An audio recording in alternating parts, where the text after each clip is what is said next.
honest. I mean, the funny thing is that I love the Holy Grail, and clearly so much of it was nonsense that I wouldn't have dared to use it, because one of the things that I'm sure people realise is that we take the authenticity really seriously. So we do have a lot of real locations, and the history that we have, of course we extrapolate to fit the story, but it is based on good solid fact. And it was quite clear that the idea of the Priory of Sion and the Merovingian kings and the bloodline of Christ, although I do think that some of these elements are really interesting, and I mean that's why the Da Vinci Code was so interesting. Yeah. Sangreal and that whole Sangreal and Sangreal is sort of interesting. There might well be some basis for that, but the Priory of Sion, no. The interesting thing actually is, and again, and forgive me if I'm repeating myself, you'll have to tell me, is that I was with my wife in the Dordogne area, and she speaks almost no French, and she went into an art gallery and met a man who spoke almost no English, who turned out to be a journalist who'd written in the 70s all about Pierre Plantin, and he'd actually interviewed him and wrote huge amounts. Probably, well, I think the most influential person in France, in the world, and she happened to bump into him and got talking, because I can't even. She was reading his book in French, and he came up and asked her about it, and she said that that I'd been doing this stuff with the Da Vinci Code and then got into Broken Sword, and it was just very jolly. And he invited us over for saucisson and champagne. I remember, and very nice it was too. Ooh. That does sound nice. Jean-Luc Chamoy, I think was his name. Sorry, I keep going on tangents. Well, no, in fact, Stu thinks you're a natural at making little things really interesting, and you're very enthusiastic. So he's asking you if you've ever thought of doing a history or travel documentary. Oh, that would be such fun, wouldn't it? Wouldn't it? That would be such fun. I'd watch it. Oh, you thank should do it. You should do it. Totally. It would be great, or just to go back over the locations and the inspiration for Broken Sword when when the movie comes out and it's a massive success, and Dan Brown is writing saying, "Hang on, you've got lots of ideas that I've got." And you go, but. Yeah. Everybody in the chat says they'd watch it. So thank you! I think you should do it. Well, I'm going to go back to one of the questions that we had through email, and this one's from Omar. I'm not quite sure. Which is completely unrelated to all of the history bits. He's actually wondering whether we'd consider doing any kind of mod tools for BS5. For example, Red Kit made by CD Projekt, which allow people to insert their own character models and dialogue and cutscenes. Yeah, remember this is 2D, so it's a lot more complicated. It's a lot more complicated. We do have plans to work with the fan community who want to localize it, to translate it into their own language, which would be quite exciting. But I think mod tools is not really appropriate in 2D. No. Not really appropriate. What about things like dialogue, just dialogue on its own? That's a nice idea. So you could actually you could read. That's a really nice idea. So you could actually record your own voice. Yeah. You could be George. Yeah, or maybe add like new scenes, but like new bits of dialogue into it that aren't voice recorded. Does that make sense? Yeah, that sounds more complex. Yeah. But I do like the idea of being able to put your own voice in. I think that would be really fun. Yeah, that would be fun, wouldn't it? Can I go back? Yeah. The church of St Ninians, that was based on a real church, and that was really fun because I went to visit that. It's near Stirling, and there was a little notice saying that they'd stored ammunition there in the Civil War. I think it was the Civil War, although why they'd been in Scotland, I don't know. Anyway, and the tower had blown up. So the idea of all those barrels of gunpowder very much came from the fact that that was real. So that was, and then Loughnane in Ireland. Oh yeah. My brother-in-law is Johnny Loughnane, and so it was named after him, although I misspelled his name. I misspelled his name, which is slightly embarrassing. And they live in a place called Newcastle West, which is much, much bigger than Loughnane. But Newcastle West in County Limerick actually has a Templar castle, so there was that sort of slightly tenuous link. Did you pretend like the misspelling was on purpose? Well, there's also the other thing is, I mean, this is. I'm not sure I should show this. Okay, I'll come clean. Baroness or Countess de Vasconcelos. My uncle is de Vasconcelos. I think I spelled that correctly. Good. And when I was in Spain, they live in Portugal. When I was in Spain, they actually did a telly thing, and apparently my family, my de Vasconcelos family, was sort of watching. And to their shock and horror, not only did they see me on television, but they saw that I blatantly plagiarised their name inappropriately. It was slightly embarrassing. Oh dear.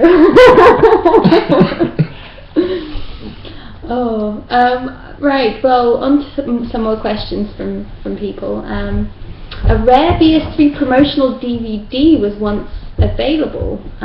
It was a behind the scenes of BS3. Yes. Could we re-release it? Yes, we're planning to include it in the digital material. Oh really? Yeah. Oh, brilliant. Yeah. There's also actually a video. Nobody's seen. I looked for it on YouTube. It was a cinema advert made for the German market, which was really cool. And at the moment we've got it on Digibeta or Beta SP, one of those things. So we've got to find a way to get it off. Yeah. But we'll release that as well, and that's really fun. That's great. I won't say too much, but it's quite rare to get totally new material that has never been seen for the early Broken Swords, and this is very much one of those things. Yeah. Okay, here's one from Marty McFly. Hello, my question. The ghost of Emily Ketch was a wonderful twist in Broken Sword 2. Will there be any similar ghosty or supernatural occurrences in Broken Sword 5? Do you know what? That's a great question. I've said in the developer diary that we've got the last act to design, and that last act might well do. If Marty likes it, then perhaps we should do something like that. Yeah, Emily was nice actually, wasn't she? She was.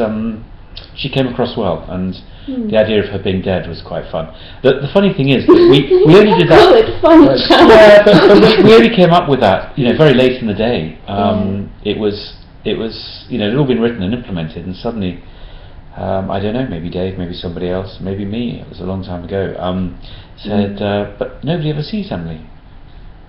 Maybe she should be a ghost. And we put it in, and often that sort of thing happens. Yeah, well that's really beautiful, because I think that scene, or rather Emily, was a really important character and touched many people's sort of imagination and their hearts as well.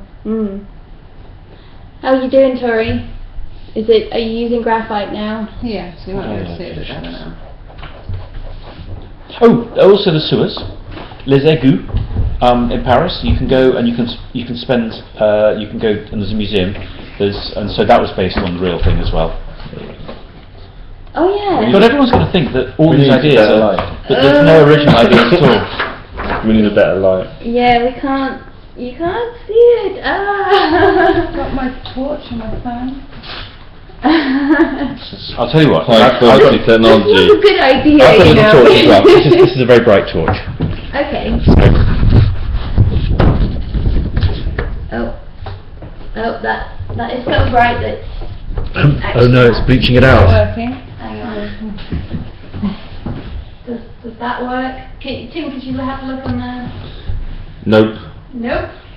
It's too bright. Closer, too bright. Better, that works. That works. Oh yeah, there you go, there's George. Yeah. It's like we're in the dark and we're like searching for stuff. It's like a Lumiere film, isn't it? Yeah, it's like we're in like Blair Witch Project. Torch help. Brilliant. Well, it was a good idea at the time. Yeah, it was a good idea, but our equipment is probably not quite up to scratch for the webcam. Right, okay. People are saying George and Nico in a cafe. Saying Gangster thinks it's really nice, Tori. Thank you. Someone noticed they're drinking wine. Yep. Yeah. Great.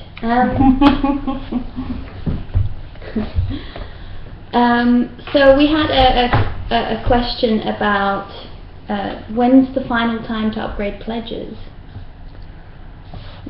Good question. Good question. It's not something that we're in an enormous hurry to do, is it? No. Well, especially now that the game's coming out later, there's no great pressure to get the rewards. People have ready. been really generous about that because people could well have complained that it's going to be 3 or 4 months late. Yeah. But actually, there hasn't been one comment. No, we might get some now, but people have been very generous and said, just it's much better to finish it when it's good, rather than meeting the dates that we committed to. So apologies once again that we've been unable to meet that April date that we said. So I guess probably a couple of months beforehand, so probably June, July time, and then we'll upgrade. Someone's just been rude, haven't they? Someone just said, I would complain, but I love you. Oh! Thanks. And I love you too. Who's that? It's it says Chad BS owner. I'm trying to remember who that is. Well, thank you. It's one of our Order of the Goat Brilliant. backers. Bless you. Okay, so Gosh, Tim's drawing as well. all these artists. I'd feel drawing. so proud if I could draw to anything like this quality. Tim, you should show what you No, drew.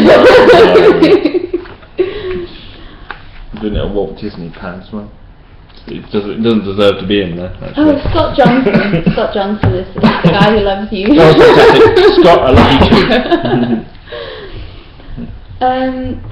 So in BS1, Roger Moore, Simon Templar, was referenced by Nijo, yeah. Will we see cultural references from current times? Very much so, and that dialogue was actually written by Jonathan Howard, who was one of our writers, along with Dave. And I think that Nijo was a really nice character. He also wrote Ultar, the taxi driver. And yeah, it was fun. What we want to really do is reference timeless. So you talk about Simon Templar, and that's the 70s. What we don't want to do, obviously, is reference anything too immediate, because then that dates the game, 2 or 3 years later. But yeah, no, very, very much so. Yeah, how did we get away with phones? Well, the funny thing is that I've said this many times, but I've always seen Broken Sword as being timeless. They're trapped in time. George and Nika don't get older, like Tintin and Captain Haddock. They're the same characters as they don't get any older as the series progresses.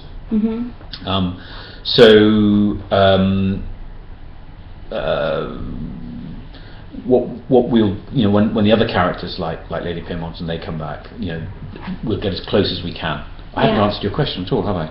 Not really. What was your question?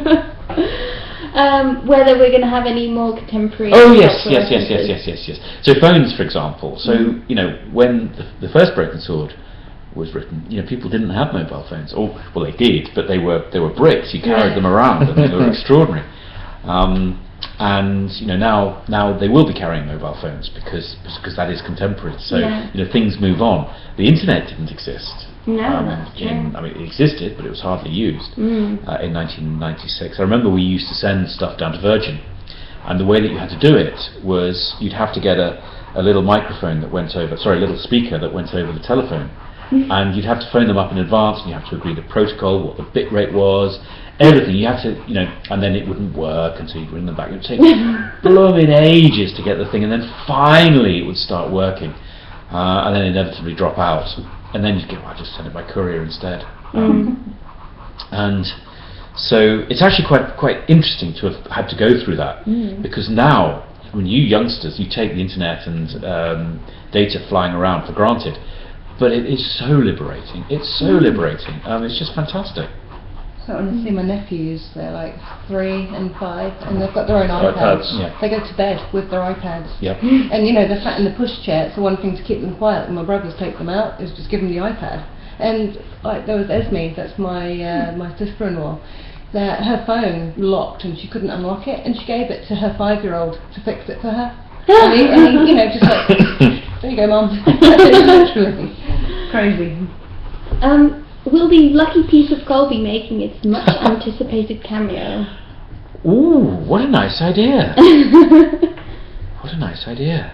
Wear it on a t-shirt. Yeah, actually, I don't think anybody's asked us whether there's any items that are going to be recurring. I want to know about the box of dog biscuits. The box of dog biscuits. I think probably the lucky bit of coal won't, but there will be other objects that do. Cool. Here's one for Tim, actually. Tim? Yeah. What did you think of the art that was emailed to you by the fans on the forum? Oh, well, everybody has been, actually I've sent it around the office, so everybody had like a little bit of a nosy at all your artwork, and yeah, we've, because we're about 2 weeks behind, we've chosen two to be showed on the wall, and you'll know about it tomorrow. Because me and Nina have sorted it all out, and now we're putting it on the wall. We've actually put it on the wall. Yeah, so. it is on the wall right now. Yeah, so So Nigel's artwork has come down, has it? Oh yeah. I don't know. He got marked. He got a B+. Yeah, and I think it's got in the bin. Yeah, we had some placeholder artwork in the art wall for a bit. Which actually, by Nigel's standards, was really quite good. Somebody drew a goat as well. Was that Kelly? Yeah, it was very good. Yes, that was quite good as well. And it was a lot less rude than what Nigel produced. But there is a goat still on the wall. So, yeah, that's a good hint.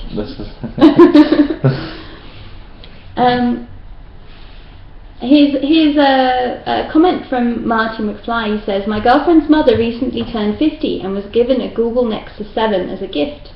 I convinced her to get Broken Sword 1 and 2, and she loves them, which shows how timeless those games are. Good. And how age doesn't matter either. Well done, Marty. Yeah. Yeah. No, it's really interesting. I was when we produced Broken Sword Director's Cut on the DS, the phone went and somebody answered, and there was quite an elderly lady who was stuck, and nobody could quite sort it out. So I was delighted to talk to her. And she said, oh, this is my problem. And I said, all right, this is how you get around it. And she said, but I haven't told you where I am. And I said, no, honestly, I know exactly where you are, and I know exactly why you're stuck. She said, ooh, how do you know? I said, well, I wrote the puzzles. She said, you wrote the puzzles? And she kept phoning up. She was very sweet, very, very sweet. And then she phoned up at the end to say, oh, which one were you in the picture? But the idea that we should have, elderly people who enjoy the game as much as young people is absolutely wonderful. It's just fantastic. And if one of the things, oh gosh, I'm going to go off on the tangent again. You have to pull me back. Go. And when we first started writing games, people generally people were gamers. They had good PCs or Amigas or STs, but there was a very broad and eclectic audience. And then in 1996, Sony released the PlayStation, and Sony were fantastic. I mean, we loved working with Sony. We did work with them. They were a great company, but they were very, very successful with the PlayStation. And because of the limited number of slots in shops, everybody was, and given that PlayStation became so successful, everybody, all the publishers had started producing games that were 3D and were very visceral, because they were appealing to the mass audience. And that meant that actually the more, the wider, broader games, like adventures, weren't stocked anymore. And that's why the death of the adventure was announced. It wasn't because so much people didn't want to play, it was because they couldn't get hold of them anymore. Right. And what was so interesting was that Nintendo came along, and at the beginning of the last generation, there was a clear arms race between Sony and Microsoft as to who would produce the console that would produce the most polygons, the biggest textures, and all this sort of stuff. Yeah. And Nintendo were brilliant. They sidestepped it and said, actually, we're not going to compete on that. We're going to compete on great gameplay. And of course, they have the Marios, and they have a great franchise they can bring. But so their games weren't even pretending to be as complex, but they just were fun. And so and they drew in with that a lot of the audience that had been alienated by the success of PlayStation, and broadened the audience.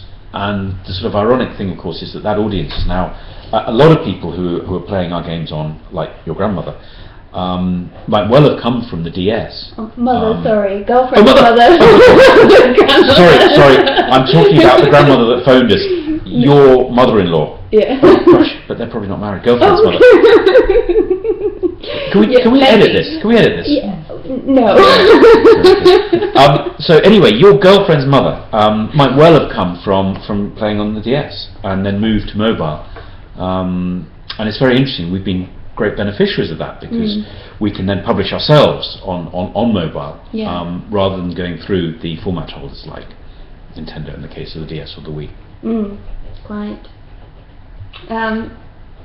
A question from Eek. How do you come up with the physical design of the characters?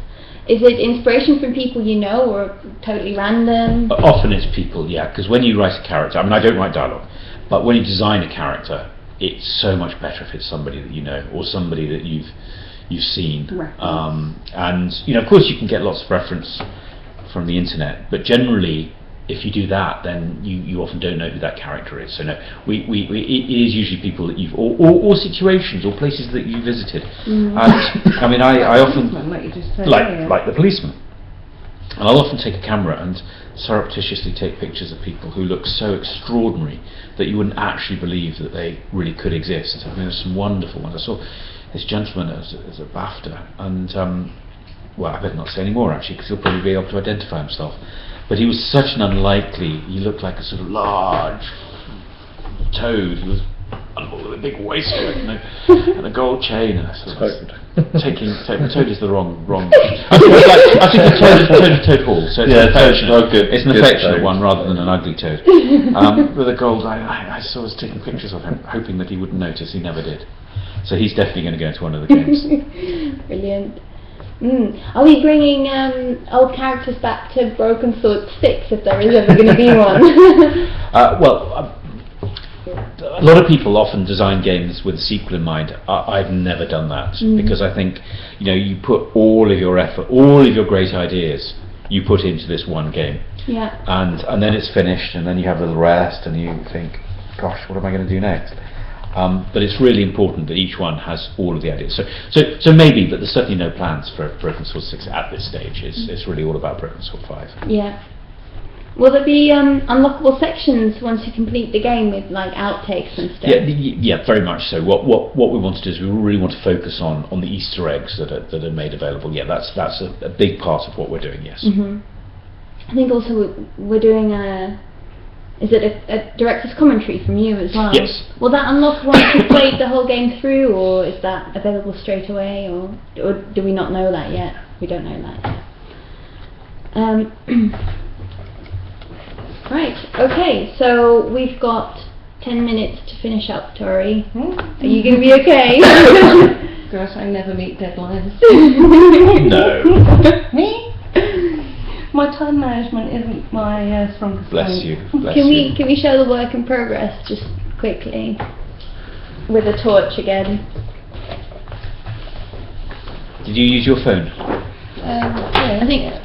Well, yours works quite. Oh, did it? Oh, okay. It looks like the Blair Witch Project when you look at it. It's like somebody's in the dark. Okay, I'll use this one. Ooh. Right. How's that?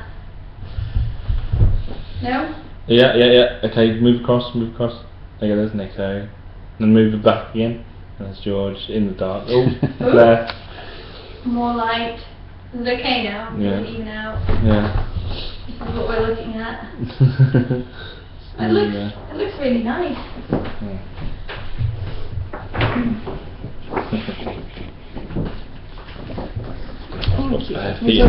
People are saying it's looking great. Bravo, Tori. Hey. Right, so people are saying it reminds them of the Jetsons, or what a Broken Sword animated series would look like. Yeah. now Well, there's it's a thought. interesting that you say that because, of course, Tori's background is in animation, isn't it? So Yeah. I think everything I do has a cartoony twist. It is to Jetsons, actually, isn't it? That's a really good, Yeah. really great observation. I haven't seen that for years. Actually, I've got the Jetsons on my bag. I've got a Hanna-Barbera bag, and it's got all Yeah. the little sketches of the Flintstones and Top Cat. Top Cat. That film. That well, but it Well, was that great. travesty. Although the best of the whole lot was Danger Mouse. Wasn't it a tragedy when who was the production company? Cosgrove Hall went bust. What a terrible shame that was. Yeah, They have gone sad. bust, haven't they? yeah. Oh good, so they're not going to sue me for Danger Mouse. Absolute classic. Some more questions. Here's two actually from Hannah. They're not related really, but I thought they were both quite interesting. One of them is whether Andrei Lobiner will appear in Broken Sword 5. No. No. He is a really nice and an interesting character, but I thought that it's probably best to not include him in this time. I mean, he's definitely around. He's, you know, if we do any more, then I'm sure he'll make an appearance, but not this time. Not this time round. And did any of the Rev team do any of the voices in the previous Broken Sword games? And will they be doing any in The Serpent's Curse? No. Never. No. No one. I don't think any of our team have ever done any voices. Did you do some voices today? Or was it something else? Yeah, well, yes, Yeah. yes.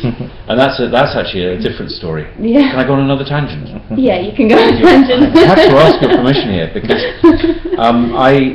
I was asked to by Disney to come up with some ideas for a game based on the Christmas Carol, A Christmas Carol, and it was only a little project and it was really, really fun and I really enjoyed it and came up with some basic ideas which were then developed by Sumo. But to sort of help them out, I did some voices as placeholder. And then it came to finish the game, and well, I was doing other things. And Disney, the guys in America, came back and said, "Well, we want that voice, you know." And they came back to me and said, "Would you do the voice?" And I said, "I'm not an actor. You want an actor? Honestly, you want an actor. You don't want me at all." No, we want you. So of course, on one hand, it was no, but it was real false modesty because I was so excited, so excited, and it was really interesting actually because I've obviously directed actors from this side of the glass partition. Yeah. But when you're sitting there, if you're talking and you're trying to control how you speak and what you say, after a couple of hours you get exhausted, and it's actually very difficult to deliver the lines in the way that you want. And you know what you want to say, and you need a very patient director because they'll say, they'll be very sympathetic, and it was a very interesting thing to do.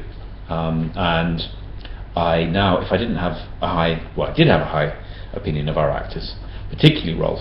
But I have an even higher opinion now because someone like Rolf will just get it right every time. Yeah. Well, when I say every time, he'll get it right unless he knows that it's wrong, in which case he'll do it again. Yeah. But he needs almost no directing. He is a wonderful actor because the people around him when he's playing off the Nikos or whoever will be fired up by his confidence.